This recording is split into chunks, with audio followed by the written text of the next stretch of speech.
నమస్తే మిత్రులారా, ఇప్పుడు దాకా 17 సార్లు లోక్సభకు ఎలక్షన్లు జరిగినాయి.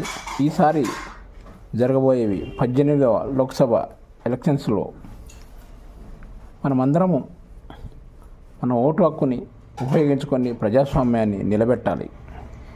ప్రజాస్వామ్యం బలపడాలంటే ముందు ఓటరు తన బాధ్యతని నెరవేర్చాలి.